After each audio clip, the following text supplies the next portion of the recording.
Hello everyone, my name is Jitendra Chaudhary and welcome to all of you to this session जहां पे आज हम लोग करने वाले हैं चैप्टर नंबर 6 और जिसका टाइटल होता है सोइल्स। यानी कि आज हम लोग सोइल के बारे में पढ़ने वाले हैं। सोइल बनती कैसे है, क्या उसके कैरेक्टरिस्टिक्स होते हैं, कितने टाइप की होती हैं, इंडिया में कौन कौन सी जगह पे कौन कौन से टाइप की सोइल पाई जाती है, उस सोइल के अंदर कौन कौन से न्यूट्रिएंट्स वो सरप्लस होते हैं, कहाँ किस किस न्यूट्रिएंट के अंदर वो डेफिसिट होती है, और सोइल कंजर्वेशन के बारे में भी बात करेंगे, सोइल इरोजन के बारे में भी बात करेंगे। तो इस चैप्टर में हम लोग ओवरऑल सोइल के बारे में जानने वाले हैं। तो आपका जो नोटबुक है, नोटपैड है, कॉपी, पेंसिल, पेन, आपका जो मैप है, एटलस, सभी के सभी तैयार करके बैठिए क्योंकि हम लोग करने वाले हैं आज की क्लास की शुरुआत। चलिए देखते हैं। देखिए, सोइल ना एक इतना इंपॉर्टेंट फैक्टर, जैसे हम बोलते हैं ना कि रोटी, कपड़ा और मकान, ऐसे ही लाइफ को सस्टेन करने के लिए, लाइफ को पॉसिबल करने के लिए लैंड के ऊपर स्पेशली सोइल की रिक्वायरमेंट होती है। तो soil is one of the most important factor to support the trees, क्योंकि बिना मिट्टी के कोई ट्री नहीं होता। And we very well know that कि जो हमारी वेजिटेशन होती है, they are the primary producers. We are not autotrophs, we are heterotrophs. Humans and other animals are not able to make their own food, so for our food requirements we are dependent on the vegetables or vegetation, plant life. और plant किसके ऊपर depend करते हैं? Soil के ऊपर depend करते हैं। तो अगर सोइल ना होती तो प्लांट ना होते, प्लांट ना होते तो एनिमल ना होते, सीधा सीधा से रिलेशन है। अब सोइल, जो प्लांट होते हैं उनको अपना फूड प्रोड्यूस करने के लिए तो न्यूट्रिएंट्स चाहिए, पानी चाहिए, सनलाइट चाहिए, तभी तो वो फोटोसिंथेसिस कर पाएंगे। तो न्यूट्रिएंट के लिए सोइल के ऊपर डिपेंड करते हैं हमारे प्लांट्स। और हमारी जो अर्थ की क्रस्ट होती है उसमें जो सबसे इंपॉर्टेंट लेयर होती है वो होती है soil. Are you getting this point? उसके अलावा कहता है the soil on which we depend so much on our day to day needs has evolved over thousands of years. ये जो सोइल है ना, कोई 2-4 साल में नहीं बनती है। सोइल को बनने के लिए हजारों साल चाहिए, तब जाके कहीं 1-1.5 इंच की लेयर बनती है। तो समय लगता है और बहुत सारे एजेंट होते हैं जो सोइल को बनाने में यूज होते हैं। ठीक है, उसके बारे में हम लोग आगे बात करेंगे। हमारी पेरेंट रॉक होती है, वेजिटेशन होती है, बैक्टीरियाज होते हैं, over a period of time उनकी वेदरिंग भी होती है, इरोजन होता है, डिपोजिशन होता है। वो सारी की सारी चीजें हमारी सोइल के कैरेक्टर को टाइम टू टाइम चेंज करती रहती हैं। तो अगर आप सोइल को डिफाइन करना चाहोगे तो कैसे करोगे? देखिए, सोइल को हम लोग इस तरह से डिफाइन कर सकते हैं। Soil is a mixture, soil is a mixture of rock debris and organic matters materials in which development on the earth surface. Soil is a mixture of the rocks, debris and organic materials which depend or which develop on the earth surface. तो ये mixture होता है rock debris का, मतलब जो rock होती हैं वो जब टूटती हैं, उनकी वेदरिंग होता है, इरोजन होता है, तो मिक्स हो जाते हैं ऑर्गेनिक मटेरियल के साथ। तो इसके बारे में हम ऑलरेडी पहले बात कर चुके हैं ना कि जब हमारी जो इग्नियस रॉक होती है तो नीचे से जो लावा आता है वो कूल डाउन हो जाता है, तो बिल्कुल बैरन लैंड होती है, उसके ऊपर कोई भी लाइफ नहीं होती है। लेकिन जब वो एक बार आपकी रॉक सॉलिडिफाई हो जाती है, जब आपका लावा सॉलिडिफाई हो जाता है, तो over a period of time उसकी वेदरिंग शुरू हो जाती है। तो जब उसकी वेदरिंग शुरू हो जाती है, उसके ऊपर वाला सरफेस थोड़ा सा ब्रेक डाउन होना शुरू होता है, तो थोड़े बहुत छोटे छोटे बैक्टीरिया जो है उसके अंदर आ जाते हैं। राइट, धीरे धीरे वो बैक्टीरिया आते हैं, वेदरिंग प्रोसेस इंक्रीज होती रहती है, धीरे धीरे वहां पे जो है लाइफ की शुरुआत होती है। तो एक छोटे से बैक्टीरिया से आपकी लाइफ की शुरुआत होती है। उसके बाद जो है फिर कुछ एजेंट्स के थ्रू वहां पे कुछ ऑर्गेनिक मैटर भी आ सकता है, और धीरे धीरे जो है आपकी वो सक्सेशन शुरू हो जाता है, जिसे हम लोग प्राइमरी सक्सेशन कहते हैं। सेकेंडरी सक्सेशन होता है, तो वो सक्सेशन वाला टॉपिक आपका ज्योग्राफी और उसका एनवायरमेंट का टॉपिक है, तो उसको वहां पे करेंगे। लेकिन शुरुआत जो है आपकी कहीं ना कहीं वहीं से होती है, जो कि पेरेंट रॉक होती है, वहां से हम लोग शुरुआत करते हैं आपकी सोइल की। ठीक है, तो कई सारे ऐसे फैक्टर होते हैं जो सोइल की फॉर्मेशन में काम आते हैं, जो ऑलरेडी हम लोग प्रीवियस एनसीईआरटी में कर चुके हैं। जैसे आपका रिलीफ होता है ना, अगर वो स्लोप बहुत ज्यादा स्टीप होगा तो डेफिनेटली वहां पे थिन लेयर होगी, क्योंकि सोइल जो है वो पानी के साथ जो है वो आगे बह जाती है। लेकिन अगर आपका रिलीफ बिल्कुल प्लेन होता है तो डेफिनेटली वहां पे सोइल जो है थिक होती है। तो रिलीफ के ऊपर भी डिपेंड करता है। पेरेंट मटेरियल कैसा है, जो वो आपका जो लावा आया था उसके अंदर कौन कौन से मिनरल्स हैं, उनके ऊपर भी डिपेंड करता है कि आपकी सोइल का करेक्टर कैसा होगा। क्योंकि जो शुरुआती जो न्यूट्रिएंट्स और शुरुआती जो मटेरियल मिलता है वो पेरेंट रॉक से ही मिलता है। है ना। उसके अंदर सिलिकॉन कंटेंट कम है, ज्यादा है, मैग्नीशियम है, आयरन है, नाइट्रोजन है, उसके ऊपर डिपेंड करता है आपकी सोइल का करेक्टर। क्लाइमेट के ऊपर बहुत ज्यादा डिपेंड करता है कि वो जो है कौन से, क्या वो टेम्परेट एरिया में है, पोलर एरिया में है, इक्वेटोरियल एरिया में है, ट्रॉपिकल एरिया में है, उस क्लाइमेट के ऊपर भी डिपेंड करता है। और वेजिटेशन के ऊपर तो डेफिनेटली डिपेंड करेगा ही, and other life forms and the time, है ना। और समय, समय तो देखिए यहाँ पे बहुत क्रूशियल फैक्टर होता है। उसके अलावा कुछ ह्यूमन एक्टिविटीज भी होती हैं जिसकी वजह से हम लोग सोइल को चेंज करते हैं, ठीक है। उसको आगे देखें हम लोग कौन कौन सी ह्यूमन एक्टिविटीज होती हैं।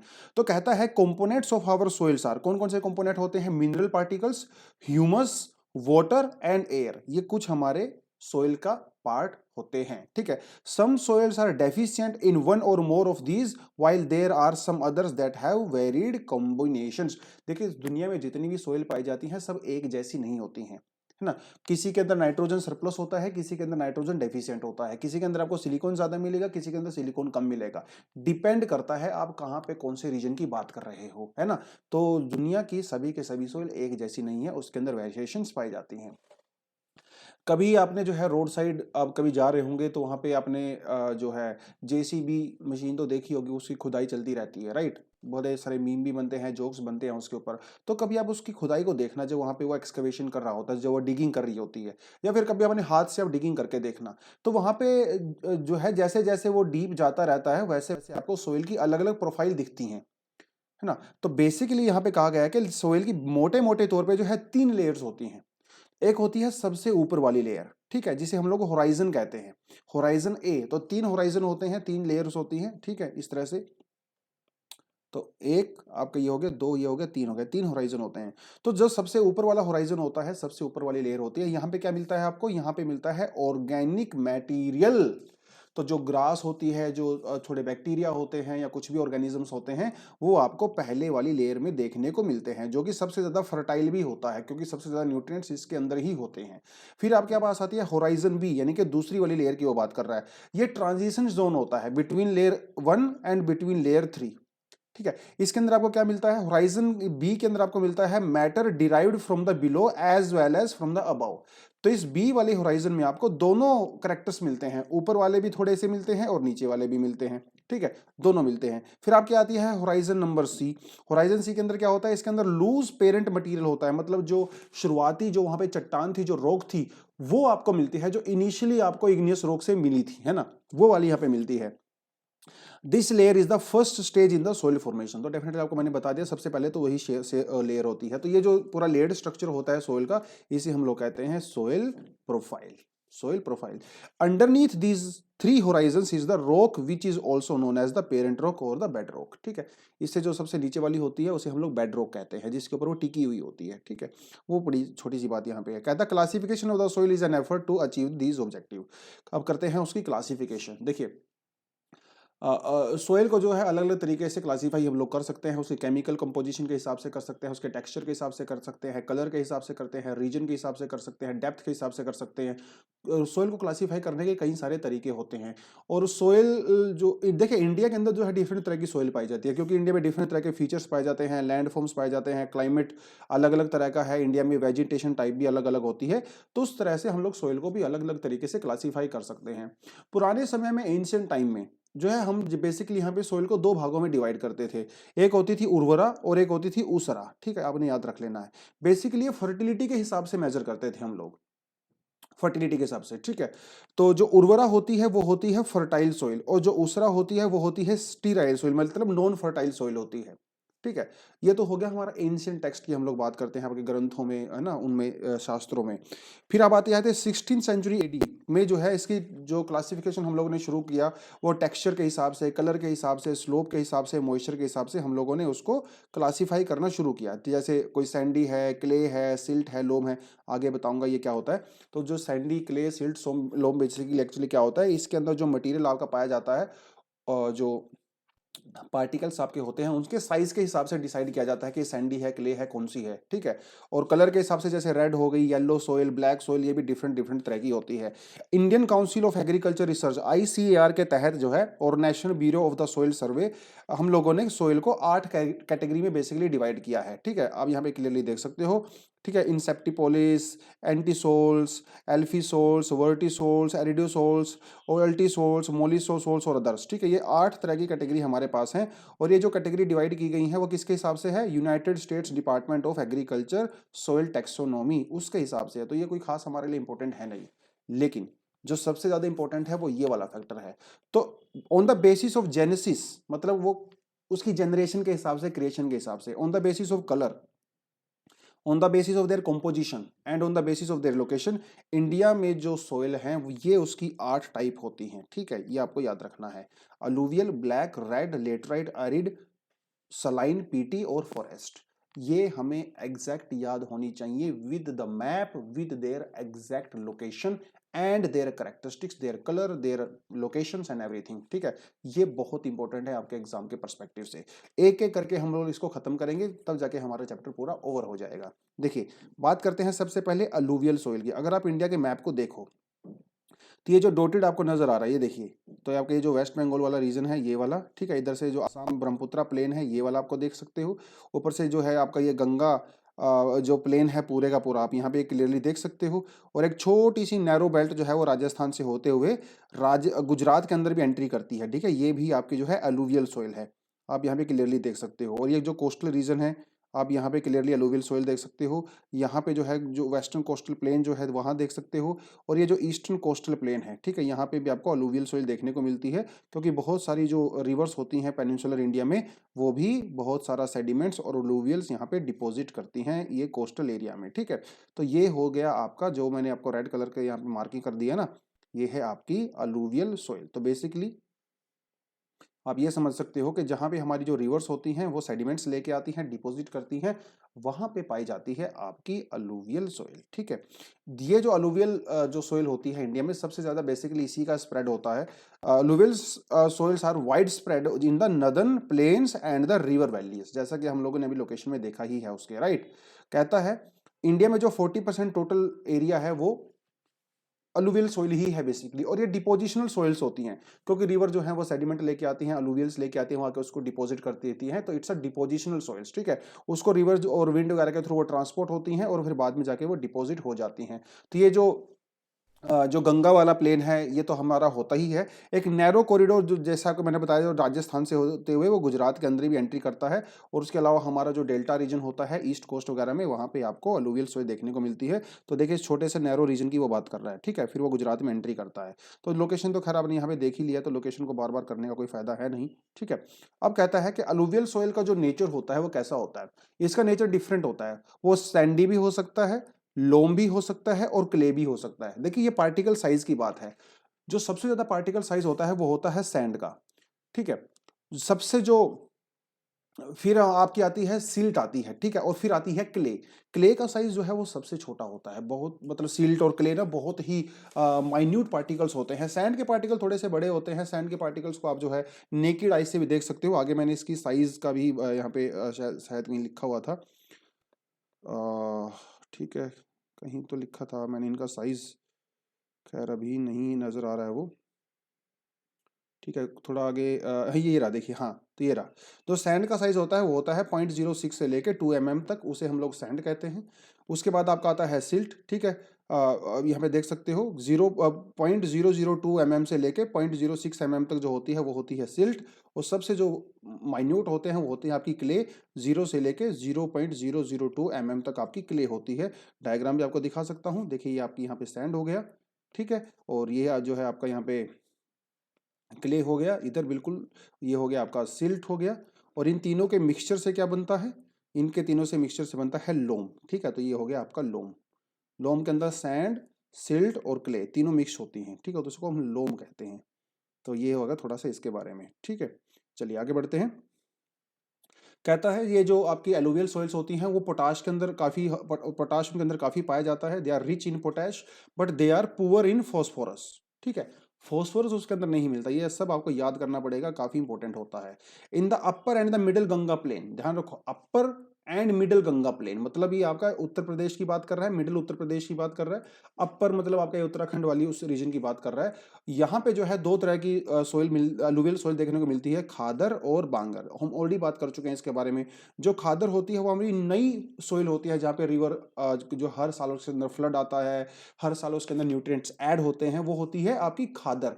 जो पुरानी अलुवियल सोइल होती है, जहाँ पे कई कई सालों में फ्लड आता है, या फिर जो थोड़ा अपर लेवल पे जाके होती हैं, वो होती है हमारी बांगर होती है ना। जैसे ये आपकी रिवर यहाँ से फ्लो कर रही है, तो रिवर के जो इमीडिएट वाली जो एरिया होता है, अलुवियल सोइल होती है, ये होती है आपकी खादर। और जो थोड़ा सा पीछे हट के होती है इधर दूर जाके, ये होती है आपकी बांगर। ठीक है, तो ये तो ऑलरेडी हम लोग अच्छे से कर चुके हैं इसको। तो खादर और बांगर जो है दोनों के अंदर ही कंकर पाई जाती हैं, जैसा कि यहाँ पे बता रखा है। हालांकि इसमें जो ज़्यादा कंकर का कंटेंट होता है वो बांगर के अंदर ज़्यादा कंकर का कंटेंट होता है। ठीक है, कैल्शियम कार्बोनेट पाए जाते हैं, कैल्शियम के जो है नोड्यूल्स यहाँ पे पाए जाते हैं, उसके बारे में बात करता है। कहता है the sand content decreases from west to east.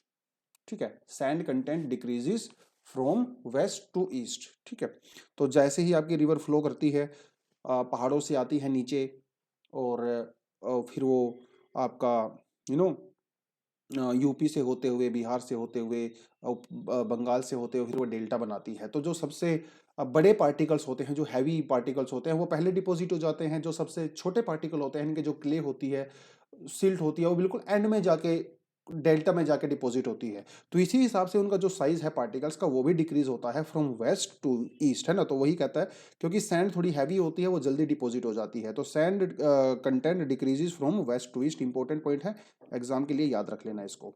Colour of the alluvial soil varies from the light grey and ash grey. ठीक है, लाइट ग्रे और ऐश ग्रे जो के बीच में इसका कलर होता है। ठीक है, यहाँ पे याद रख लेना है।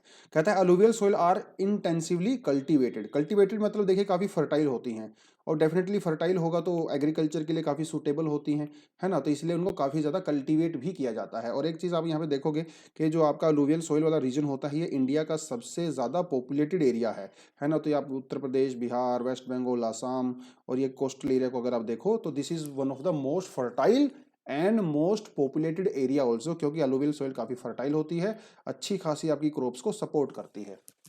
सेकंड जो आपकी क्रॉप सॉइल यहाँ पे आती है दोस्तों, that is your black soil. ठीक है, ब्लैक सॉइल क्या हम होती है, ब्लैक सॉइल का आप यहाँ पे देख सकते हो क्लियरली। ये देखिए, इस तो मैं जो क्या करता हूँ, इसको इरेज कर देता हूँ रेड कलर वाले को, और कुछ और बना लेते हैं यहाँ पे। ठीक है, हाँ। तो देखिए आप, ये जो वाला एरिया है, ये आपको जो नज़र आ रहा है ग्रीन कलर में, ठीक है, तो थोड़ी सी लाइन आपको ये नज़र आ रही होंगी इस तरह से। ठीक है, ये होता है आपका पूरा ब्लैक सोइल वाला एरिया।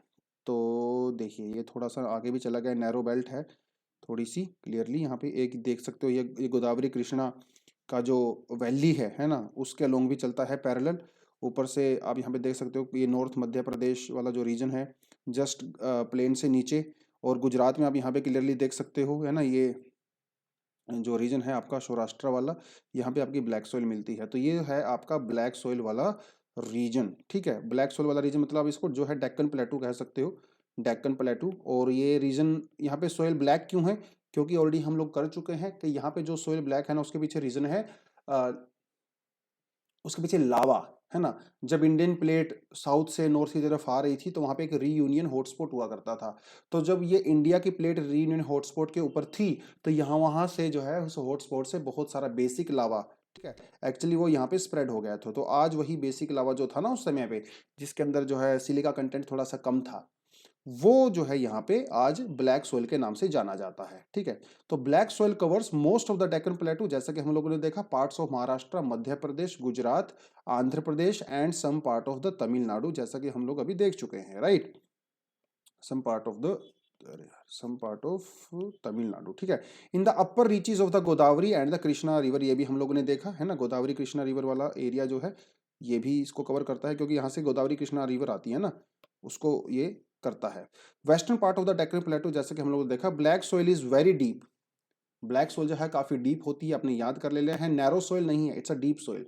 इसको जो है रिगुर सोइल भी कहा जाता है और ब्लैक कॉटन सोइल भी कहा जाता है, क्योंकि ये जो एरिया जो ब्लैक सोइल होती है, इसकी प्रॉपर्टी होती है कि वो लंबे समय तक मॉइस्चर को एब्जॉर्ब करके रख सकता है। ठीक है। और क्योंकि वो लंबे समय तक उसको एब्जॉर्ब करके रख सकता है, तो ये आपकी कॉटन सॉइल के लिए बहुत, कॉटन ग्रोथ के लिए बहुत इंपॉर्टेंट होती है। और यही जो पूरी बेल्ट होती है इंडिया में, वहां पे कॉटन की सबसे ज्यादा खेती की जाती है। ठीक है। कहता है the black soil are generally clayey, deep and impermeable. Impermeable का मतलब होता है कि जहां पे पानी जो है वो नीचे नहीं जा सकता। बेसिकली जो ब्लैक सॉइल होती है, इसके जो छोटे छोटे पार्टिकल्स होते हैं, सॉइल पार्टिकल्स होते हैं, इसके बीच में स्पेस नहीं होता है। तो पानी अगर एक बार इसके अंदर घुस जाता है तो वो ज्यादा इम्परमिएबल होती हैं, मतलब वो परमिएट नहीं कर सकती बहुत नीचे तक। तो इसीलिए पानी को लंबे समय तक एब्जॉर्ब करके रख सकती हैं। और जब ये पानी को एब्जॉर्ब करती हैं तो ये स्वेल हो जाती है, मतलब थोड़ी सी इनके अंदर फूल जाती हैं और स्टिकी हो जाती हैं, चिपचिपी हो जाती हैं। तो when wet and shrink when dried, ठीक है। तो मतलब कहता है कि ये बिकम स्टिकी, तो जब इनके अंदर पानी होता है तो काफ़ी स्टिकी हो जाती हैं, और जब ड्राई हो जाती हैं तो ये श्रिंक हो जाती हैं। So during the dry season, dry season के दौरान क्या होता है, दी सोइल डेवलप वाइड क्रैक्स। देखिए बड़े बड़े क्रैक्स इसके अंदर आ जाते हैं जब ये ड्राई होती है समर सीजन में। क्यों करती है ड्राई, क्यों होती है, ताकि सेल्फ फ्लोइंग कर सकती है। ठीक है। तो सेल्फ फ्लोइंग वाली जो कैपेसिटी होती है वो इसके अंदर होती है, क्योंकि जब इसके अंदर क्रैक्स पड़ जाते हैं तो एयर जो है इसके अंदर घुस जाती है, तो सेल एयरनेशन वाला इसके अंदर एक कैपेसिटी होती है। और slow observation and the loss of moisture, moisture को जो है धीरे धीरे लॉस करती है। लेकिन एक बार अगर इसने मॉइस्चर को लूज कर दिया, उसके बाद भैया ये काफी समय लेती है और इसके अंदर बड़े बड़े क्रैक्स पड़ जाते हैं जब एक बार ये सोइल को रिलीज, मतलब मॉइस्चर को रिलीज कर देती है। ठीक है। तो ब्लैक सोइल की काफी एक प्रॉपर्टी होती है। कई बार आपने न्यूज़पेपर वगैरह में, गूगल पे या टीवी वगैरह में देखा होगा कि किसान होता है, वो खेत में बैठा रहता है, कि खेत के अंदर बड़े बड़े गड्ढे होते हैं ना, बड़े बड़े क्रैक्स होते हैं, तो एक्चुअली वो ब्लैक सोइल की ही पिक्चर होती है। क्योंकि एक बार इसे अगर मॉइस्चर चला गया तो आप ये समझ लीजिए कि इसके अंदर क्रैक्स पड़ जाते हैं। लेकिन एक बार आप इसको अगर अच्छे से आप इरिगेट कर देते हो तो ये चिपचिपी सोइल होती है, काफी स्टिकी सोइल होती है। ठीक है। कहता है the black soil retains the moisture for very long time, है ना, लंबे समय तक मॉइस्चर को एब्जॉर्ब कर सकता है, और इसीलिए ये कॉटन के लिए काफी बेनिफिशियल भी होता है। ठीक है। और कहता है केमिकली इसके अंदर क्या क्या पाया जाता है, लाइम। ठीक है। तो लाइम जो है ये इसके अंदर काफी ज्यादा पाया जाता है। आयरन, मैग्नीशियम और एल्यूमिनियम ये काफी रिच होता है। ठीक है। इसके अंदर पोटाश भी पाया जाता है, लेकिन फॉस्फोरस नहीं होता। ना ही इसके अंदर नाइट्रोजन होता है, ना ही इसके अंदर ऑर्गेनिक मैटर होता है। The colour of the soil ranges from the deep black to grey. ठीक है। तो डीप ब्लैक से लेके ग्रे कलर तक इसका हो सकता है। ठीक है। उसका पिक्चर मेरे पास नहीं है, कोई बात नहीं। ठीक है। तो आपने ये पॉइंट जरूर याद करने हैं कि कौन सी सोइल, कौन से केमिकल, कौन से न्यूट्रिएंट उसके अंदर पाए जाते हैं, कौन से नहीं पाए जाते। ये बहुत इंपॉर्टेंट फैक्ट है। अगली जो सोइल आपके पास आती है that is red and yellow soil. एक बार डायग्राम में देख लेते हैं कि रेड और येलो सोइल कहाँ पाई जाती है इंडिया में। तो डायग्राम आपके सामने है, इसी के अंदर थोड़ा हम लोग देख लेंगे। ठीक है। फिर एक्सप्लेन कर देंगे आपको हल्का फुल्का जो भी यहाँ पे बनता है। खैर, तो रेड है तो इसको रेड कलर से ही हम लोग ले लेते हैं। तो ये वाला जो आपको पूरा रीजन नज़र आता है, ये पूरा साउथ इंडिया में अगर आप इधर जाते हो, ठीक है, ये वाला जो रीजन आपको नज़र आ रहा है, ये जो रीजन आपको इधर नज़र आ रहा है, ये देखिए, ये पूरा जो है आपका, ये होती है आपकी रेड एंड येलो सॉइल। ठीक है। रेड एंड येलो सॉइल, ये थोड़ा सा रीजन इधर भी है रेड एंड येलो सॉइल का।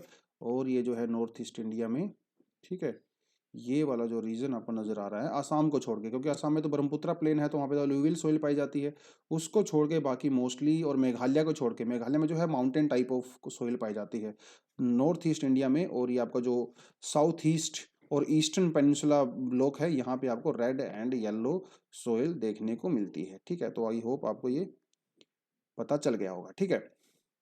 देखिए क्या कहता है, कहाँ गया, हाँ जी ये रहा। चलिए जी, कहाँ है हमारा रेड एंड येलो सॉइल, ये रहा। तो red soil develop the crystalline igneous rock in area of the low rainfall and the eastern and the southern part of the Deccan प्लेटू। तो डेक्कन प्लेटू का ईस्टर्न पार्ट में और सदर्न पार्ट में पाई जाती है क्रिस्टलाइन इग्नियस रॉक्स होती हैं। इग्नियस रॉक्स हम लोगों को पहले से ही पता है। इग्नियस रॉक्स तब बनती हैं जब मैग्मा, जब नीचे से लावा आता है, मैग्मा आता है और वो कूल डाउन हो जाता है, तो इग्नियस रॉक्स पाई जाती हैं, राइट। और क्रिस्टल्स उसके अंदर बनते हैं। देखिए क्रिस्टल तब बनते हैं जब वो लावा जो है धीरे धीरे ठंडा होता है, तब क्रिस्टल्स बनते हैं। और जब वो एकदम से ठंडा हो जाता है, एकदम काफी फास्ट ठंडा होता है, तो उसको क्रिस्टल बनने का टाइम ही नहीं मिलता, तो उसके अंदर क्रिस्टल्स नहीं पाए जाते। लेकिन ये जो आपकी रेड एंड येलो सॉइल होती है, इसके अंदर डेफिनेटली क्रिस्टल्स पाए जाते हैं, और इग्नियस रॉक्स वाले एरियाज में ये पाई जाती हैं। Along the piedmont zone of the western Ghat, मतलब ये पार्ट्स ऑफ उड़ीसा में पाई जाती है, पार्ट्स ऑफ छत्तीसगढ़, ठीक है, और in the southern part of the Ganga plain, जैसे कि हम लोगों ने भी देखा। और इसका जो सोइल का जो रेडिश कलर होता है, क्यों होता है रेडिश कलर? क्योंकि इसके अंदर जो है आयरन के और मेटामॉर्फिक जो रॉक्स होती हैं उसके क्रिस्टल्स पाए जाते हैं। तो आयरन के क्रिस्टल्स की वजह से, आयरन के ऑक्साइड की वजह से यहाँ का कलर रेड होता है, ठीक है। तो क्योंकि आपको पता है कि आयरन जब रस्ट होती है आयरन के ऊपर, वो डिग्रेड होने लगता है ना, तो उसका कलर रेड हो जाता है। तो वो रेड कलर जो है यहाँ पे इसी वजह से होता है। लेकिन ये येलो भी होता है जब ये काफ़ी हाइड्रेटेड फॉर्म में होता है, जब इसके अंदर वाटर का कंटेंट काफ़ी ज़्यादा होता है तो ये हाइड्रेटेड हो जाती है। हाइड्रेटेड होने के बाद इसका कलर थोड़ा सा येलोइश हो जाता है। लेकिन जब ये ड्राई होती है तो रेड कलर की होती है, गीली होती है तो येलो कलर की होती है। कहता है the fine grained red and yellow soil are normally fertile. जो जिसके पार्टिकल्स का साइज काफ़ी कम होता है वो होती है काफ़ी फर्टाइल। लेकिन जो कोर्स ग्रेन होते हैं जिसके पार्टिकल का साइज बड़ा होता है वो फर्टाइल नहीं होती है। They are generally poor in nitrogen, nitrogen के अंदर नहीं होता, फॉस्फोरस भी नहीं होता और ह्यूमस भी नहीं होता है ना। ये तीन चीज़ों के अंदर जो है इसकी डेफिशिएंसी होती है। एक बार आपने ये भी याद कर लेना है। तो ये आप एक अलग से अपनी नोटबुक में टेबल बना सकते हो, वहाँ पे आप सोइल का नाम लिख सकते हो और कौन सी सोइल के अंदर कौन से न्यूट्रिएंट्स पाए जाते हैं, कौन से न्यूट्रिएंट्स की डेफिशिएंसी होती है, कौन कौन से एरियाज में वो पाई जाती है, ये आप अपनी नोटबुक के अंदर एक टेबल बना के लिख सकते हो। बहुत हेल्प करेगा आपको, रिवीजन करने में हेल्प करेगा, आपको याद हो जाएंगी चीज़ें। बात करते हैं लेटराइट सोइल की। देखिए लेटराइट सोइल की हम लोग थोड़ा देख लेते हैं यहाँ पे, ठीक है। तो ये देखिए वेस्टर्न घाट में आपका जो है यहाँ पे ये लेटराइट सोइल है। इसका मैं थोड़ा यहाँ पे कलर चेंज कर लेता हूँ, ये पर्पल कलर ले लेते हैं। तो ये आपका आ गया यहाँ पे लेटराइट सोइल। इसके अलावा थोड़ी बीच में यहाँ पे भी लेटराइट सोइल वाला पार्ट है। ये आपका थोड़ा सा यहाँ पे तमिलनाडु में लेटराइट सोइल वाला पार्ट है। और ये जो है उड़ीसा वाले रीजन में आपका इधर भी जो है लेटराइट सोइल वाला पार्ट है। और आप जो है इधर अगर आप थोड़ा सा चले जाओगे, ठीक है, तो यहाँ पे ये वाला रीजन आप देख सकते हो, शिलोंग प्लेटो वाले बीच में भी। और ये थोड़ा आपका लेटराइट सोइल वाला पार्ट है। तो बेसिकली एक चीज़ अगर आप नोटिस करो तो लेटराइट सोइल कहाँ पे पाई जाती है? जहाँ पे हाई अमाउंट ऑफ रेनफॉल होता है और जहाँ पे टेम्परेचर भी काफ़ी होता है। तो लेटराइट सोइल के लिए एक्चुअली ये एक रिक्वायरमेंट होती है कि वहाँ पे हाई टेम्परेचर होना चाहिए और हाई रेनफॉल होना चाहिए। तो ऐसे रीजन्स में आपको लेटराइट सोइल देखने को मिलती है, ठीक है। याद रहेगा आपको, हाई टेम्परेचर और हाई रेनफॉल, जैसा कि वेस्टर्न घाट है या फिर आपका जो शिलोंग प्लेटू है, गारो खासी जयंतिया है ना, वहाँ पे ये पाया जाता है। लेटराइट सोइल जो है काफ़ी स्ट्रॉन्ग होती है, इसीलिए जो है यहाँ इसके लिए ब्रिक्स भी बनाई जाती हैं। एक्चुअली लेटर का मतलब ही होता है, एक लैटिन वर्ड है, इसका मतलब होता है ब्रिक्स, ठीक है। क्योंकि देखिए बहुत ज़्यादा टेम्परेचर की वजह से और बहुत ज़्यादा रेनफॉल की वजह से वहाँ की जो अपर सोइल होती है उसकी लीचिंग हो जाती है। तो मतलब लीचिंग मतलब इरोजन हो जाता है, ट्रांसपोर्टेशन हो जाता है। तो बहुत सारे जो न्यूट्रिएंट्स हैं, स्पेशली जो सिलिका होता है वो और लाइम जो होता है वहां से लीच आउट हो जाता है। लेकिन पीछे क्या बचता है? पीछे बचता है आपके आयरन ऑक्साइड और एल्यूमिनियम, क्योंकि आयरन और ऑक्साइड और जो एल्यूमिनियम होता है थोड़े से हैवी एलिमेंट होते हैं, तो ये पीछे रह जाते हैं। जो हल्के वाले होते हैं, सिलिका वाला होता है, लाइम होता है, वो वहां से चला जाता है, ठीक है। और क्योंकि इसके अंदर आयरन ऑक्साइड पाया जाता है और एल्यूमिनियम कंटेंट पाया जाता है, इसीलिए काफी ज्यादा स्ट्रॉन्ग होती हैं और ये कंस्ट्रक्शन वर्क के लिए यूज होती हैं, कंस्ट्रक्शन वर्क के लिए होती है, क्योंकि इसकी जो बनाई हुई ईंटें होती हैं ना काफी मजबूत होती हैं। Humus content of the soil is removed fast by the bacteria that thrive well in the high temperature. तो बैक्टीरिया कहाँ पे थ्राइव करते हैं? बैक्टीरिया सबसे ज्यादा डेवलप वहाँ पे करते हैं जहाँ पे टेम्परेचर काफी ज्यादा होता है और ह्यूमिडिटी भी ज्यादा होती है। तो बिकॉज यहाँ पे बैक्टीरिया बहुत ज्यादा होते हैं इसलिए यहाँ पे ह्यूमस पाया ही नहीं जाता। ह्यूमस वहाँ पे होता है जहाँ पे ऑर्गेनिक मैटर ज्यादा होता है, लेकिन वहाँ पे बैक्टीरिया कम होते हैं, क्योंकि बैक्टीरिया उसको डिकम्पोज नहीं कर पाते। और जो ऑर्गेनिक मैटर आपका डिकम्पोज नहीं होता है वो बाद में ह्यूमस बन जाता है। लेकिन यहाँ पे तो ह्यूमस नहीं होता, क्योंकि यहाँ पे बैक्टीरिया काफी ज्यादा होते हैं, उसको जल्दी डिकम्पोज कर देते हैं। These soils are poor in the organic matter, ठीक है। और ऑर्गेनिक मैटर काफी कम होता है, नाइट्रोजन भी इनके अंदर बहुत कम होती है, फॉस्फेट भी कम होता है और कैल्शियम भी कम होता है। लेकिन आयरन ऑक्साइड, पोटाश वगैरह काफी ज्यादा पाए जाते हैं। आयरन ऑक्साइड तो आपको बता ही दिया मैंने, क्योंकि वो लीच आउट हो जाता है तो पीछे से आयरन ही बचता है, ठीक है। Hence laterites are not suitable for the cultivation, ये आपने ध्यान रखना है, ठीक है। Naturally they are not suitable for the cultivation because they do not have nitrogen, they do not have potash, they do not have phosphorus, and these elements are very crucial for the cultivation because these are not found there. So these soils are actually not fertile. But if you want to make them fertile, if you want to make them suitable for the cultivation, what you need to do, you need to add some manures and the fertilizers externally, and when you add them they become fertile. ठीक है। और location तो हम लोगों ने already देख लिया है। लोकेशन जो है वो आपका तमिलनाडु वाले रीजन में, कुछ आंध्र प्रदेश में, केरला में, and more suitable for the tree crops like the cash walnut. ठीक है, तो कैशू नट जो है वहाँ पे पाए जाते हैं तमिलनाडु में, आंध्र प्रदेश में, केरला और में। ठीक है, उसके लिए ब्रिक्स के लिए यूज होती है, ऑलरेडी मैं आपको बता चुका हूँ। Laterite soil are commonly found in Karnataka, Kerala, Tamil Nadu, Madhya Pradesh, hilly areas of the Orissa and the Assam. चलिए, अगली जो सोइल आपकी आती है दोस्तों, वो आती है एरिड सोइल। नाम से ही समझ में आ गया, एरिड सोइल मतलब ड्राई सोइल। ड्राई सोइल कहाँ पे पाई जाएगी? जहाँ पे प्रेसिपिटेशन बहुत कम होता है, ठीक है, और टेम्परेचर हाई होता है। टेम्परेचर तो इंडिया में वैसे हाई होता ही है, तो ये खेल सारा प्रेसिपिटेशन का है। तो ये आपका जनरली आपको देखने को मिलेगा कहाँ पे? डेजर्ट वाले एरिया में देखने को मिलता है। ठीक है, डेजर्ट वाले एरिया में देखने को मिलेगा। तो आपको यहाँ पे दिखा देता हूँ मैं कहाँ पे आपको मिलता है। तो ये जो आप देख सकते हो वेस्टर्न राजस्थान वाला जो एरिया है, ठीक है, अरावली के जो वेस्ट साइड में एरिया है, ये वाला है, इसको बीच में इसको छोड़ सकते हो, ये वाला एरिया। ठीक है, ये है आपका कौन सा? एरिड सोइल वाला एरिया है। ठीक है, एरिड सोइल, क्योंकि यहाँ पे होती है काफ़ी ज़्यादा हाई टेम्परेचर और लो प्रेसिपिटेशन। ठीक है, एरिड सोइल आप समझ ही गए होंगे। एरिड सोइल जो है इट रेड कलर से लेके ब्राउन कलर तक की हो सकती है। These are generally sandy, sand पाया जाता है वहाँ पे, आपको वेरी वेल नो कि वहाँ पे सैंड ड्यून्स पाए जाते हैं। ठीक है, और सलाइन नेचर की होती हैं। ठीक है, सलाइन नेचर की होती हैं। होता क्यों है? देखिए, बिकॉज टेम्परेचर वहाँ पे बहुत ज़्यादा होता है, और कभी कभार अगर रेनफॉल वगैरह वहाँ पे होती है तो सारे का सारा पानी जो है वो इवेपोरेट हो जाता है, क्योंकि बिकॉज वहाँ पे हाई टेम्परेचर होता है। और इस इवेपोरेशन की वजह से क्या होता है, जो ग्राउंड वाटर के अंदर हल्का फुल्का जो सोल्ट होता है वो सरफेस के ऊपर आ जाता है, जिसकी वजह से वहाँ पे सैलिनिटी बढ़ जाती है। और कई जगह तो वहाँ पे इतना ज़्यादा सोल्ट होता है कि वो मतलब सैलाइन होती है वहाँ की लैंड, कि वो सोइल बनाने के काम आती है। And you very well know कि राजस्थान में कई जगह पे कई सारी जो है सोल्ट लेक्स पाई जाती हैं। उसका रीज़न यही है, एक्सेसिव एवापोरेशन की वजह से जो सोल्ट है वो ग्राउंड वाटर से ऊपर की तरफ आ जाता है सरफेस पे, और फिर बाद में सोल्ट को हम लोग मतलब उसको कलेक्ट कर लेते हैं। ठीक है, कहता है दे लैक मॉइस्चर। मॉइस्चर तो इसके अंदर वैसे भी नहीं होता, क्योंकि टेम्परेचर बहुत हाई होता है, और ह्यूमस भी नहीं होता। ह्यूमस तो तब होगा ना जब ऑर्गेनिक मैटर होगा, ऑर्गेनिक मैटर ही नहीं है तो ह्यूमस कहाँ से होगा?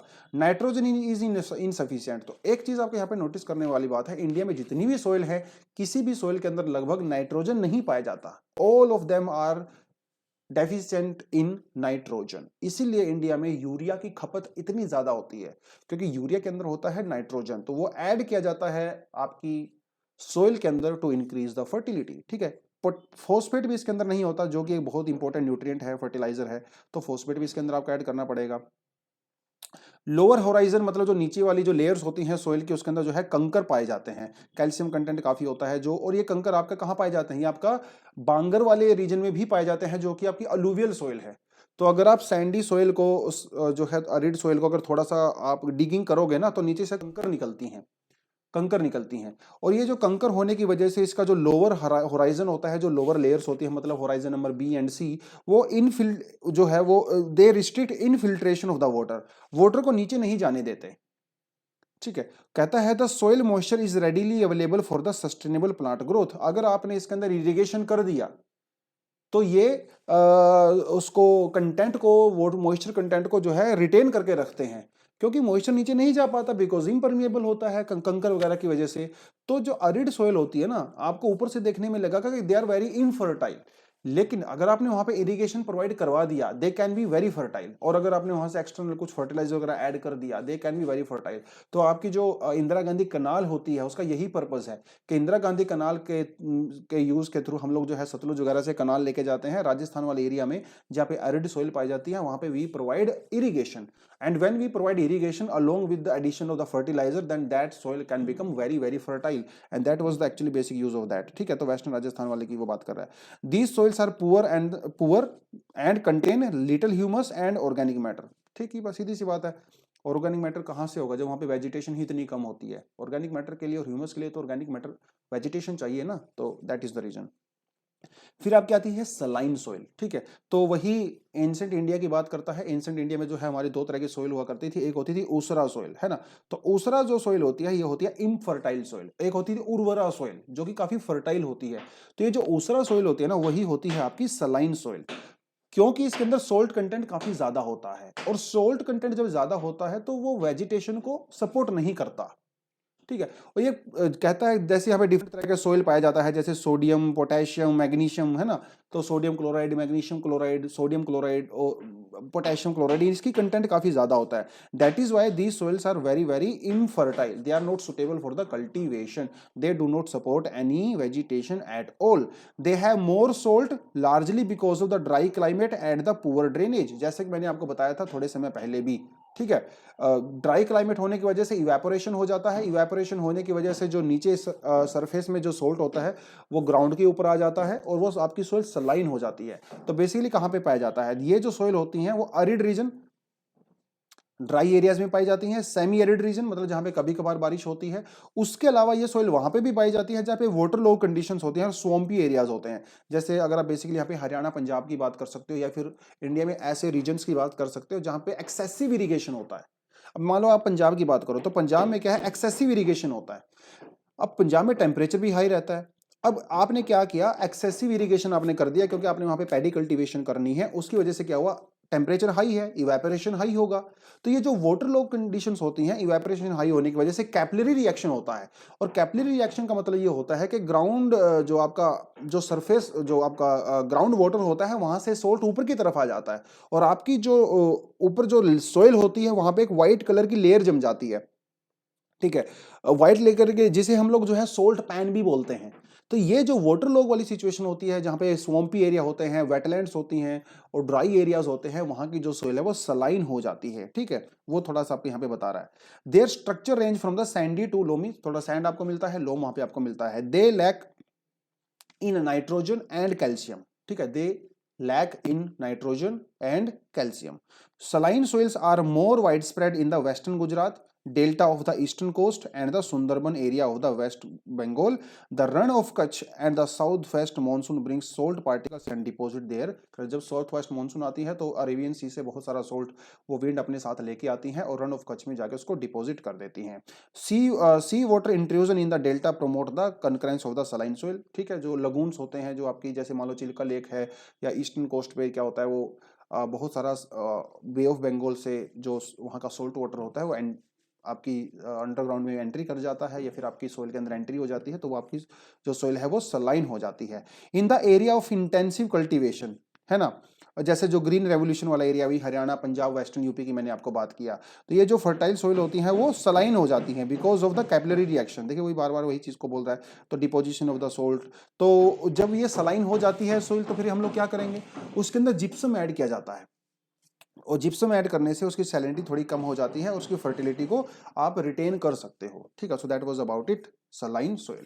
फिर एक हमारे पास आती है पीटी सोइल, ठीक है। पीटी सोइल, देखिए पीटी सोइल जो है आप यहाँ पे ऐसे देख सकते हो, बेसिकली जो आपकी वेटलैंड्स होती हैं, जो शैलो लेक्स होती हैं, वहाँ पे पीटी सोइल पाई जाती है, पीटी सोइल, ठीक है। बेसिकली जो स्मोप एरिया होता है, जो मार्श लैंड होती है, peaty soil, they are found in the area of the heavy rainfall and the high humidity where there is a good growth of vegetation. जैसे कि आप इस पिक्चर में देख भी सकते हो, वेजिटेशन अच्छी खासी है और रेनफॉल हाई है, टेम्परेचर हाई होता है, ह्यूमिडिटी हाई होती है। Thus, the large quantity of the dead organic matter accumulates in these areas and give a rich humus and the organic content to the soil. क्योंकि vegetation अच्छी खासी होती है इसलिए ह्यूमस भी काफी हाई होता है और ऑर्गेनिक कंटेंट भी पाया जाता है। Organic matter in this soil में go up to 40 to 50 centimetre, 50%, ठीक है, इतना ज्यादा हो सकता है। देखिए इसका एक रीजन आपको ये भी हो सकता है कि क्योंकि यहाँ पे ये स्वम्पी एरिया होता है, मार्शलैंड होती है, वेटलैंड होती है, तो उसकी वजह से जो है आपकी जो वेजिटेशन होती है वो बहुत ज़्यादा डिकम्पोज नहीं हो पाती क्योंकि वाटर के अंदर उतना ज़्यादा ऑक्सीजन कंटेंट यहाँ पे नहीं होता। उसकी वजह से ये जो ऑर्गेनिक मैटर है वो ह्यूमस में कन्वर्ट हो जाता है, इसलिए यहाँ पे काफ़ी ज़्यादा ह्यूमस भी पाया जाता है। These soils are normally heavy and black in colour, ठीक है, तो ये आपको ध्यान रखना है। ब्लैक कलर जो है वो ह्यूमस की वजह से होता है इसका। At many places they are alkaline also, है ना, अल्कलाइन नेचर भी इनका हो जाता है। It occurs widely in the northern part of Bihar, जो कि आपका तराई वाला रीजन है, तराई वाले रीजन की बात कर रहा है। Southern part of the Uttarakhand, ये भी तराई वाले रीजन की बात करता है। And the coastal areas of the West Bengal, Orissa and the coastal region में वेरी वेल क्योंकि स्वम्पी एरिया पाया जाता है, ट्रांजिशन जोन होता है, उसके बारे में बात कर रहा है। Now let's talk about the forest soil. तो लास्ट टाइप की सोइल मेरे ख्याल से आपकी फॉरेस्ट सोइल ही है, ठीक है। तो फॉरेस्ट सोइल तो डेफिनेटली वहीं पे पाई जाएगी जहाँ पे माउंटेन रीजन होगा, फॉरेस्ट पाए जाते हैं। तो forest areas where the sufficient rainfall होता है, इसी वजह से वहां पे फॉरेस्ट पाए जाते हैं और फॉरेस्ट सोइल होती है। These soils are loamy, loamy मतलब उसके अंदर सैंड भी होता है, थोड़ा सा उसके अंदर सिल्ट भी होता है, क्ले भी होता है, तो सबका मिक्सचर होता है, ठीक है। And silty on the valley side, valley side में सिल्टी पाया जाता है। एंड बॉटम में जो है वो जो है थोड़ा सा लोमी पाया जाता है, और लोमी काफी फर्टाइल होता है जिसके अंदर तीनों का मिक्सचर होता है। तो they are loamy and the silty on the valley side and coarse grained on the upper slope. देखिए सीधी सी बात है, अपर स्लोप यहाँ पे जो है वो कोर्स मतलब उसका जो पार्टिकल का साइज होता है वो काफी बड़ा होता है, और जैसे जैसे रिवर नीचे आती है उसका जो पार्टिकल का साइज है वो कम होने लगता है, और नीचे वाले स्लोप में आपको बेसिकली सैंड आपको सैंडी और लोमी मिलता है, ऊपर वाले स्लोप में जो है थोड़ा कोर्स ग्रेन आपको देखने को मिलते हैं। In the snow bound area अब हिमालय है ना, जहाँ पे स्नो पड़ती है, वहां पे क्या है द एक्सपीरियंस डेन्यूडेशन, क्योंकि वहाँ पे वाटर इरोजन बहुत ज़्यादा होता है, उसकी वजह से वहाँ पे एसिडिक होती है सोइल, और लो ह्यूमस कंटेंट होता है ना, तो लो ह्यूमस कंटेंट होता है। The soil found in the lower valley are fertile, lower जो वैली है यहाँ पे सोइल कंपेरेटिवली फर्टाइल होती है, क्योंकि ये जो सोइल है वो लोमी होती है और सैंडी होती है। लेकिन ऊपर वाली जो सोइल होती है वो उसके अंदर कंकर और ग्रेवल्स वगैरह होते हैं, वो इनफर्टाइल होती है basically. Soils are a living system, है ना, कई बार ऐसा लोग बोलते नहीं है, but soil are actually a living system, ठीक है। They contain organisms, they contain they also developed, they also decay, they also degrade. तो सोइल के अंदर वो सारी प्रॉपर्टी होती हैं जो आपके अंदर और मेरी प्रॉपर्टी होती हैं। We also develop, we also decay, है ना, we degenerate and we have a living organisms also. So that is why these soils are very very fertile. बात करते हैं सोइल डिग्रेडेशन के बारे में। सोइल डिग्रेडेशन भी एक बहुत ही इंपॉर्टेंट और प्रैक्टिकल फैक्टर है यहाँ पे डेफिनेटली। सोइल डिग्रेडेशन का बेसिकली मतलब होता है जब आपकी सोइल की फर्टाइल डिक्लाइन होने लगती है, that is called soil degradation. तो न्यूट्रिशनल जो स्टेटस है उसके अंदर न्यूट्रिशन कम हो जाते हैं, ठीक है, और सोइल की जो डेप्थ होती है वो भी धीरे धीरे कम होने लगती है because of the erosion and the misuse. तो सारी चीजें हम लोग इरोजन के ऊपर ही नहीं कह सकते, बहुत बार हम लोग मिसमैनेजमेंट करते हैं, सोइल का मिसयूज करते हैं, ओवर एक्सप्लॉयटेशन करते हैं, उसकी वजह से भी जो है सोइल डिग्रेडेशन होती है। तो सोइल डिग्रेडेशन का बेसिकली मतलब है when quality of the soil starts decreasing, that is the meaning of soil degradation, ठीक है। वो न्यूट्रिशन वैल्यू भी हो सकती है, वो उसकी डेप्थ भी हो सकती है, वो उसके पार्टिकल का साइज भी हो सकता है, वो उसकी ओवरऑल फर्टिलिटी भी हो सकती है। तो अगर कुछ भी चीज हो, अगर आपके सोइल की क्वालिटी अगर डिक्रीज हो रही है, इट मींस आपकी सोइल जो है वो डिग्रेड हो रही है। Now let's talk about little bit about the soil erosion. वैसे सोइल इरोजन को हम लोग अच्छे से पहले काफी कर चुके हैं। सोइल इरोजन का मतलब होता है the destruction of the soil cover is described as the soil erosion, ऐसा simple as that. Soil erosion वाले जब हम लोगों ने फैक्टर किए थे, जब हम लोगों ने जो है एक्सोजेनिक फैक्टर जब हम लोगों ने किए थे, तो उसमें सोइल इरोजन के कई सारे फैक्टर होते हैं। वहाँ पे ग्लेशियर की वजह से हो सकता है, वाटर की वजह से हो सकता है ना, आपकी विंड की वजह से हो सकता है, बहुत सारे फैक्टर होते हैं आपकी सोइल के इरोजन होने के। तो सोइल इरोजन जब होता है तो बेसिकली आपके जो सोइल का अपर जो पार्ट होता है, जो ऊपर वाला जो लेयर होती है, वो डीकंस्ट्रक्शन हो जाता है, वो उसकी डेप्थ कम हो जाती है। So that is basically the meaning of जो अपर जो सोइल कवर है वो रिमूव होने लगता है। तो removal of the upper cover of the soil is basically your soil erosion. तो रनिंग वाटर की वजह से भी हो सकता है, विंड की वजह से भी हो सकता है। लेकिन जब आप नेचर की बात करते हो, हमारे नेचर में ना एक बैलेंस बना हुआ है, जितना सोइल का डिस्ट्रक्शन होता है उतनी ही सोइल की कंस्ट्रक्शन होती है। तो नेचर अपने आप को बैलेंस करता है, ठीक है। तो rate of addition of the particle is basically actually equal to the rate of the removal of the particle. लेकिन वो हम लोगों ने क्या किया, उस बैलेंस को डिस्टर्ब कर दिया अनफॉर्चुनेटली। बहुत सारे रीजंस हैं, जैसे ह्यूमन पॉपुलेशन भैया इंक्रीज हो रही है, तो जिसकी वजह से हम लोगों को लैंड की ज़्यादा डिमांड है, चाहे आप उसको एग्रीकल्चर के लिए समझ लीजिए, चाहे आप उसको इंडस्ट्री के लिए समझ लीजिए, उसको आप रेजिडेंशियल हाउसिंग वगैरह के लिए समझ लीजिए। Because of the increasing human population we are degrading the soil basically. उसके अलावा जो हमारे फॉरेस्ट हैं और दूसरी नेचुरल वेजिटेशन है उसको भी हम लोग रिमूव कर रहे हैं because of the settlement, cultivation, grazing animals, है ना, बिकॉज जितनी ज़्यादा ह्यूमन पॉपुलेशन होता है तो एनिमल प्रोडक्ट्स की डिमांड भी बढ़ती है, जैसे मीट हो गया, वूल हो गया, उसकी वजह से फॉरेस्ट वगैरह को काटा जा रहा है, ठीक है। तो वो भी यहाँ पे एक रीजन है। Wind and the water are the powerful agent of the soil, definitely. Wind erosion is the significant in the arid and the semi arid region. तो जैसे राजस्थान वाला रीजन है जो ड्राई रीजन होते हैं, यहाँ पे विंड इरोजन बहुत ज्यादा डोमिनेट करता है। लेकिन जो रेनफॉल वाले एरिया होते हैं जहाँ पे हैवी रेनफॉल होता है या जहाँ पे रिवर्स वगैरह फ्लो करती हैं ज़्यादा माउंटेन वगैरह रीजन में, वहाँ पे जो है रनिंग वाटर काफ़ी ज़्यादा डोमिनेट करता है, ठीक है।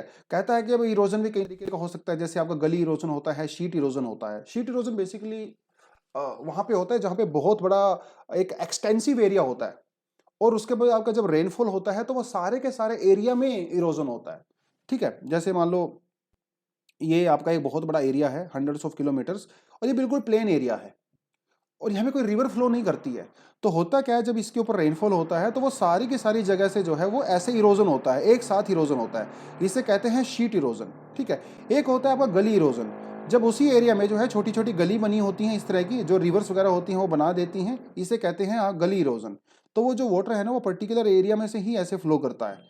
इरोजन तो ये भी करता है, तो छोटी छोटी गलियां होती हैं बेसिकली, इसे हम लोग गली इरोजन कहते हैं। यही दोनों में फर्क होता है, दोनों ही हार्मफुल होते हैं। गली erosion is common on the steep slopes, ठीक है। गली इरोजन जो है वो क्योंकि पहाड़ों में या थोड़ा स्लोप ज्यादा होता है तो अपना रास्ता बना लेता है, लेकिन शीट इरोजन बेसिकली वहां पे होता है जहां पे प्लेन एरिया होता है, वहां पे उसकी बात करता है।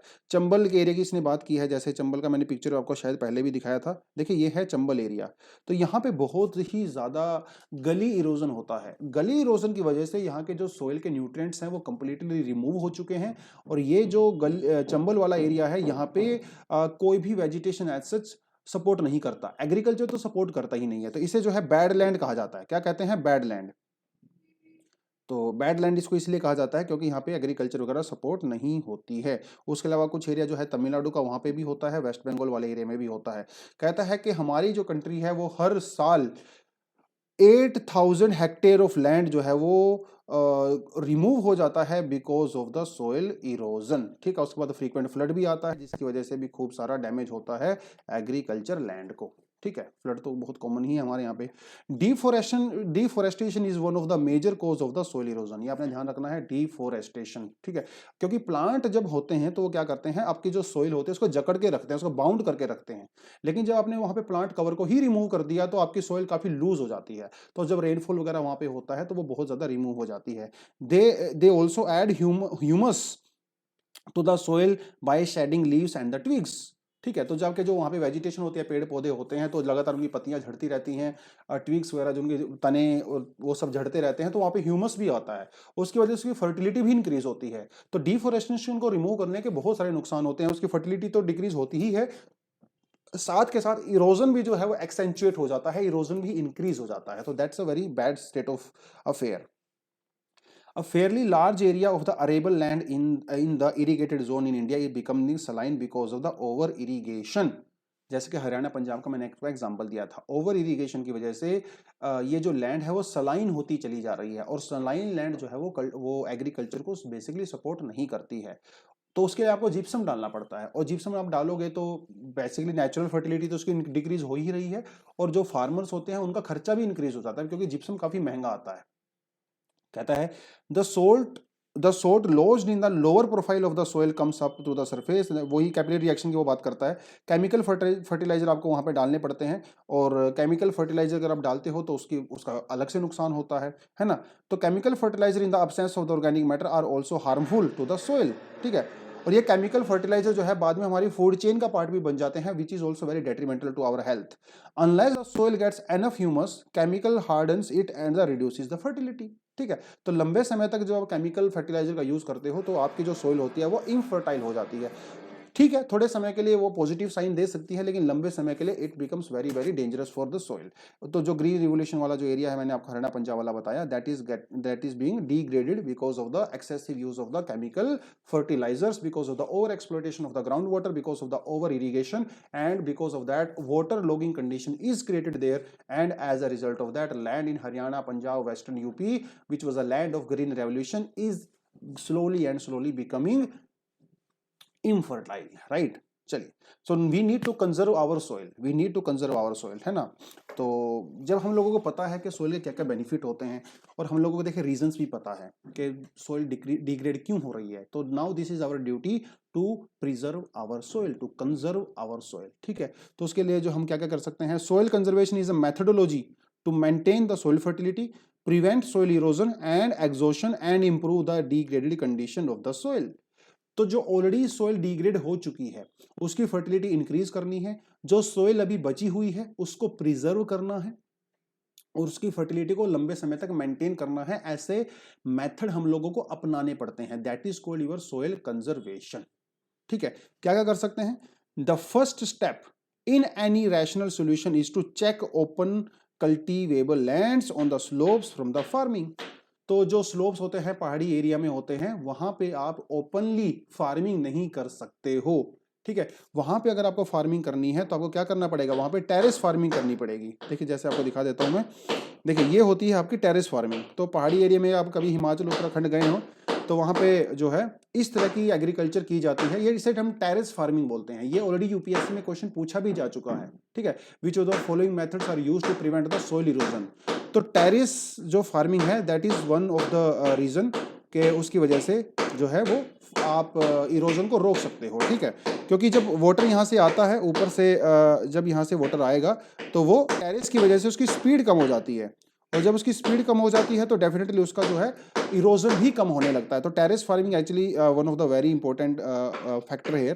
कंटूर बंडिंग आप कर सकते हो, कंटूर टेरेसिंग कर सकते हो, रेगुलेट फॉरेस्ट्री को रेगुलेट कर सकते हो, ग्रेजिंग को रेगुलेट कर सकते हो, जो है कवर क्रॉपिंग कर सकते हो, मिक्स फार्मिंग कर सकते हो, क्रॉप रोटेशन कर सकते हो। ये सारे तरीके होते हैं आपके सोल इरोजन को रोकने के, ठीक है। एक एक के बारे में आपको अच्छे से अलग अलग से डिटेल में पढ़ना पड़ेगा, तो सिर्फ इतने में काम नहीं चलेगा, ठीक है। एक एक को आप जानिए कि मिक्स क्रॉपिंग क्या होती है, मिक्स फार्मिंग क्या होती है, कंटूर टेरेसिंग क्या होती है, कंटूर बंडिंग क्या होती है, वो सब चीज़ आप जानते हैं। जैसे कंटूर ये है कि कंटूर बंडिंग, ठीक है, इसे कंटूर बंडिंग कहते हैं। होता है इसमें क्या है कि जैसे आपके जो माउंटेन एरियाज होते हैं वहाँ पे उन एरियाज को आइडेंटिफाई कर लिया जाता है जो एक ही हाइट पे होते हैं। तो जो एक ही हाइट पे होते हैं उनको आपस में जोड़ दिया जाता है और फिर वहाँ पे जो है फार्मिंग की जाती है, that is called your contour farming. तो ये थोड़ा सा आपको एक्स्ट्रा डिटेल में पढ़ना पड़ेगा। उसके अलावा जो है गली इरोजन भी आपको रोकना पड़ेगा। Finger gullies can be eliminated by the terracing. तो जो पहाड़ी एरिया में जो पानी बहता है छोटी छोटी नालियों में, आप उसको रोक सकते हो टेरेस बना के, ठीक है। वो चीज़ ये कि हमें बता रखी है। उसके अलावा जो एंक्रोचमेंट होती है लैंड की, उसको भी आप रोक सकते हो। थोड़ा वहाँ पे ग्रास वगैरह लगा सकते हो, प्लांटेशन कर सकते हो, वो सब कर सकते हो। Lands not suitable for the cultivation should be converted into pastures for the grazing, है ना। तो जो एग्रीकल्चर के लिए सुटेबल नहीं है आप उसको वहाँ पे जानवर चरा सकते हो, वहाँ पे ग्रास वगैरह तो डेवलप हो ही जाती है ना। वो सब ये चीज़ें आपको बता रहा है। और उसके अलावा जो है these plans are based on the climate conditions, configuration of the land and all that, therefore seem to be the best technique for the proper soil conservation. जो अभी आपको ऊपर बताई हैं, they are one of the best techniques that we can employ. Land use map should be prepared and the land should be put into the right use. हम लोगों को land का मैप भी बनाना पड़ेगा। अब ऐसा नहीं है कि ये एफर्ट जो है आप कहीं भी ले लोगे, आपको पता होना चाहिए कि इस पर्टिकुलर रीजन में ये पर्टिकुलर प्रॉब्लम है, तभी तो आप उसको एड्रेस कर पाओगे ना। क्योंकि एक ही प्रॉब्लम का सॉल्यूशन जो है हर जगह पे अप्लाई नहीं हो सकता। So you need to basically identify the specific regions, उसके हिसाब से then you need to make the specific plan for the specific region. तो वो आपको करना पड़ेगा। कहता है the final responsibility of the achieving the conservation of the land will be rest on the people. देखिए आखिरी जिम्मेदारी तो भैया हमारे ऊपर ही होती है ना। जितना मर्जी आप एफर्ट लीजिए, जब तक हम लोग आप लोग पार्टिसिपेट नहीं करेंगे एक्टिवली, तब तक कुछ भी चीज़ का जो है परमानेंट सोल्यूशन नहीं हो सकता। तो basically final solution lies with the people. और क्योंकि हमारी जो पूरी लाइफ होती है वो सोइल के ऊपर डिपेंड करती है। So that is all about this chapter. अगला जो चैप्टर हमारे पास that is going to be natural hazards and the disasters, causes, consequences and the manage. तो ये आपका डिजास्टर मैनेजमेंट वाला ही चैप्टर है। डिजास्टर मैनेजमेंट वाले चैप्टर को हम लोग डिजास्टर मैनेजमेंट में पढ़ेंगे, अभी हम इसको यहाँ पे कवर नहीं करने वाले हैं। So this is how we are going to cover our NCERT of the 11th standard. तो दोस्तों आज के एनसीईआरटी हम लोग यहीं पे ख़त्म करते हैं। अब हम लोग शुरू करने वाले हैं 12th स्टैंडर्ड की एनसीईआरटी। तो अगर अभी तक आपको एनसीईआरटी से बेनिफिट मिला है और आप एनसीईआरटी को कंटिन्यूसली देख रहे हो, तब आप जो है 12th के एनसीईआरटी स्टार्ट कर सकते हो। लेकिन एंड में सिर्फ आपसे यही बोलना चाहूँगा कि वीडियो को सुनना एक अलग चीज़ है, लेकिन उस वीडियो को सुन के समझ के नोट्स बनाना एक अलग चीज़ है। तो आप खुद से जो है अपनी एनसीईआरटी पढ़ें, जो आपके पास पीडीएफ है या आपके पास जो हार्ड कॉपी है उसको खुद से पढ़ें, फिर इन वीडियोस को देखें। कुछ एक्स्ट्रा पॉइंट अगर आपको नजर आते हैं वो आप यहाँ पे डेफिनेटली ऐड कर सकते हो। उसके अलावा अगर एनसीईआरटी पढ़ते पढ़ते अगर कोई ऐसी चीज़ आपको नजर आई जो आपको लगता है कि हाँ वो एग्जाम में पूछी जा सकती है या फिर एग्जाम में पूछी गई है, तो उसके लिए आप जो अपने गूगल कर सकते हो या किसी फ्रेंड की हेल्प ले सकते हो, टीचर की हेल्प ले सकते हो। तो इस तरह के जो आपके कॉम्प्रहेंसिव नोट्स होते हैं, ठीक है। तो एनसीईआरटी पढ़ने का मतलब ये नहीं होता कि एनसीईआरटी के अंदर जो दिया हुआ है सिर्फ वहीं तक लिमिटेड रहना है। एनसीईआरटी पढ़ने का मतलब ये होता है कि जो चीजें एनसीईआरटी के अंदर मेंशन है लेकिन डिटेलिंग नहीं दिया हुआ है, आपको उसकी डिटेलिंग फाइंड आउट करनी है। ये मतलब होता है एनसीईआरटी का। So this is how we read our NCERT and now we are like trying to just wrap up this 11th standard NCERT, and next NCERT that we are going to cover is the 12th standard NCERT, which is about the fundamentals of human geography. फिर हम लोग Indian geography को शुरुआत करेंगे because we have 2 NCERTs of the 12th standard as we have 2 NCERTs in the 11th standard. So this is how we are going to cover our future NCERTs. I hope you got the point. Thank you very much. All the best. Happy New Year and Jai Hind.